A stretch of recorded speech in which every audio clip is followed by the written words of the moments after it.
Andrew. Akil. Tyler McRoom. Daniel. And we're just gonna go ahead and get started, I suppose. So the first thing up is digital audio. So computers don't handle like actual physical audio. Obviously, when you like watch a video, it doesn't automatically just output sound through your speakers. What it first has to do with any form of audio is it has to convert it from analog to digital, and the way it does that is with processing the electrical voltage and basically turning it into numbers that the computer can read, and from there it has to more or less reverse the process so that you can actually hear it as it was intended. Now, normally one would think that this isn't really a problem, but there is actually a rather significant one with this, and that's that this takes a lot of time to do and uses up a very large amount of space. So we have to do a few things, like compress the audio files so that it doesn't take forever for audio to transfer from one person to another. So there's two parts to compressing it, which is encoding and decoding. Decoding is more or less reversing the encoding process so that you can actually access what you're doing.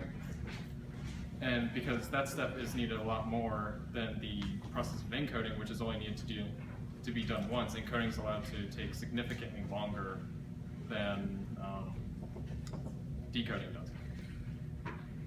And there's two different forms of encoding. One is waveform, which is just transforming a signal mathematically. And then there's this other bit more complicated way of doing it where it will encode things that take advantage of faults in the human auditory system, where it says, if somebody's not going to be able to hear this, I'm not going to bother doing anything with it. And for doing live streaming audio, it's a little bit different because there's a lot of problems generated by doing that. And then with video, it's largely the same, but there are a few differences. One of the biggest ones being that we have to use significantly more bits to represent video than audio. And the one that is most commonly used, at least for computer monitors, is this 24-bit color system, which actually is able to produce a lot more colors than we're even capable of processing as humans with our eyes. And then TVs do it a little bit differently, where instead of the pixels being grayscale, they're based on the RGB system, not RGB, red, green, and blue system, where they make other colors based on the three primary ones.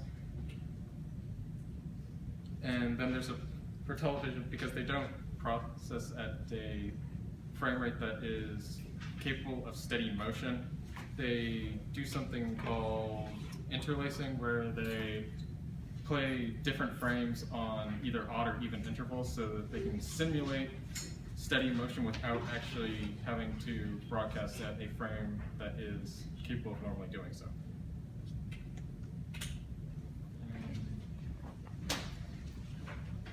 Hello again, it's Akil. I'll be talking about streaming.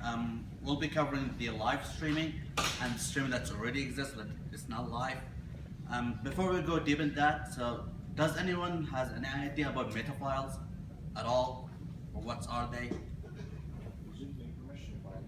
Say that again? Is it like info about info? No, meta files we can say it's like a temporary file, like a temporary storage.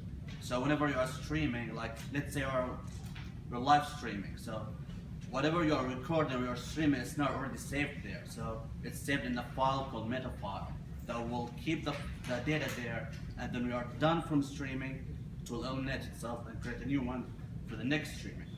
So meta file is like a main tool to do a streaming. So that's the thing you need to know about streaming. And then while you're streaming, it's not like the computer will handle itself. We need like a video player, like let's say a rail player or gun player or Windows Media Player. We need these programs or maybe devices that will handle the data and decomposing or composing the data inside there. So you're like you play the disk or whatever the type, the flash drive, whatever it is, the computer cannot handle it directly, so it needs like a program or a device in order to translate it to something the computer that can display. So that's the way it does it. And for sure, like the video players will handle the errors and how there's like something is wrong with the file, data, whatever, the video player will handle it too.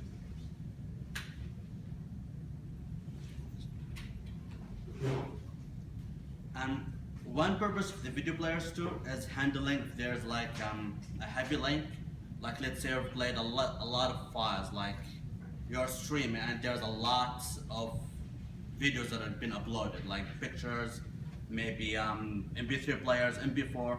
So we need something to handle this amount of data.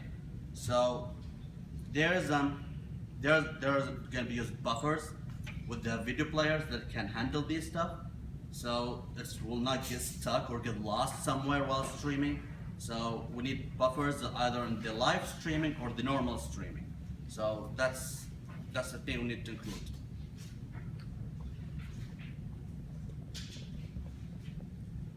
And I'm sure that everybody here knows what's live streaming and what's not live streaming. Live streaming is going to be like and if you like played online games before, of course we'll know twitch.com, that's a live streaming. Not live streaming will be like YouTube, for example. That's not a live stream. It's just a video in there that will click and it will be streamed on your browser, and that's the differences. So live streaming will create the data and then display the screen right away. Not live streaming, it's already there and it will just display it on the screen.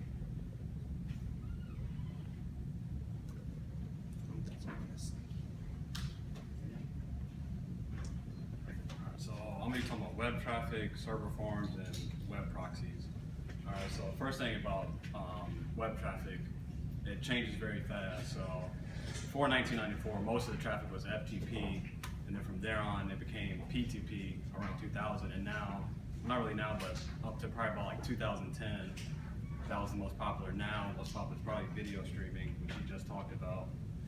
Another problem is the traffic is highly skewed. So small amount of websites have large amount of traffic, while large amounts of websites have small amounts of traffic. So you have your popular websites that most of us go to every day, and then there's some websites we go maybe once a year or even less than that. So server farm, does anybody know what a server farm is?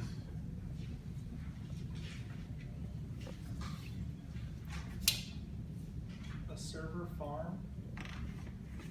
Well, can I ask a question? A collection of computer servers that provide functionality far beyond that of a single machine.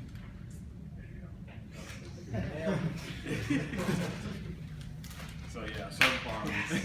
I'm pretty sure you've all seen a server farm. Just We're gonna make this an 11. big build. This isn't a bribe for speaking, by the way. Everybody gets something else.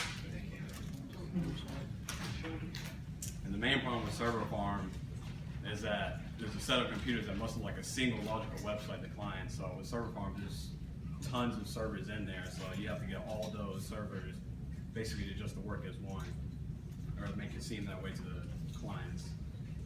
So with server farm, we use load balancing to distribute the workload. So not one thing is overloaded, then we have servers going down. So all the workload throughout the server farm should be evenly balanced.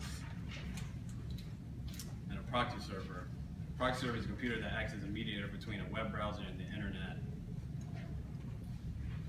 Web proxies are used to fetch web requests on behalf of users and are more beneficial to popular requests. So more of your unpopular sites, we're not going to have enough storage to store, so when you want to use a web proxy to get there, it's most likely not going to be there. But for a more popular website, it's easily going to request it for you.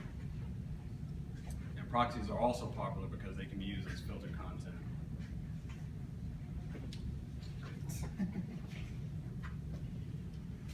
The CDN's the content delivery networks, and it's a system of distributed servers that deliver web content based on the location of the user. It typically in a tree structure, and the three layers are the origin server, the node, and the worldwide clients. And the levels of that tree. And to support the tree, they use either web proxy mirroring or DNS redirection, which web proxies provide a way to organize the clients to use the tree and